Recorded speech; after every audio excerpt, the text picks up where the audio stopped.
Église nous propose l'Évangile selon saint Matthieu au chapitre 11. En ce temps-là, Jésus déclarait aux foules : « À qui vais-je comparer cette génération ? Elle ressemble à des gamins assis sur les places, qui en interpellent d'autres en disant : Nous vous avons joué de la flûte, et vous n'avez pas dansé. Nous avons chanté les lamentations, et vous ne vous êtes pas frappé la poitrine.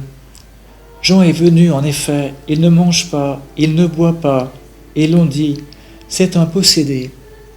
Le Fils de l'homme est venu, il mange et il boit, et l'on dit : voilà un glouton et un ivrogne, un ami des publicains et des pécheurs. Mais la sagesse de Dieu a été reconnue juste à travers ce qu'elle fait. Voilà, c'est le... Jésus se lamente, Jésus se plaint de cette génération incrédule. Jésus est content de voir la foi qui habite notre cœur. Jésus a fait l'éloge de la foi du centurion, qui n'était pas particulièrement disposé. Il a fait l'éloge de la foi du centurion, mais il a reproché à ses apôtres de manquer de foi. Jésus est content de trouver en nous la foi. Et Jésus se lamente de cette génération qui ressemble à des gamins assis sur les places qui en interpellent d'autres en disant : Nous vous avons joué de la flûte, vous n'avez pas dansé. Nous avons chanté des lamentations, vous ne vous êtes pas frappé la poitrine. En fait, cette génération, Jésus la trouve capricieuse. Elle se laisse séduire. Voilà. Jean, il n'est pas comme les autres, alors on va dire c'est un possédé.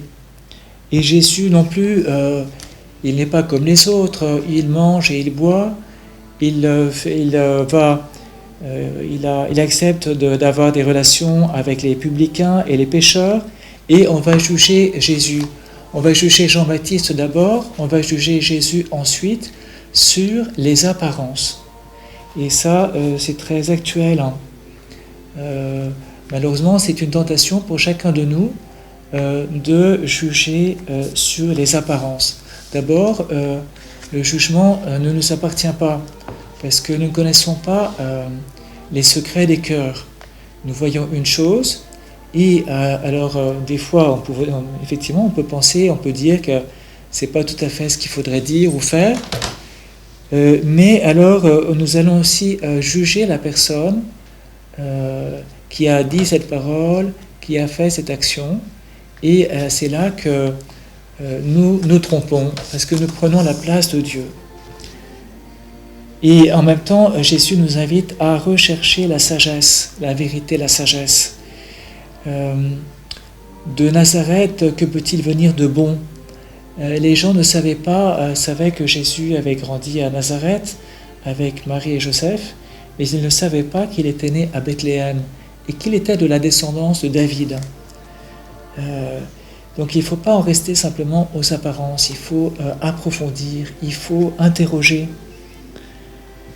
Et Jésus nous dit : la sagesse de Dieu a été reconnue juste à travers ce qu'elle fait. Et donc Jésus est content que nous recherchions la vérité et la sagesse. Il est lui-même la sagesse faite chair, la sagesse incarnée.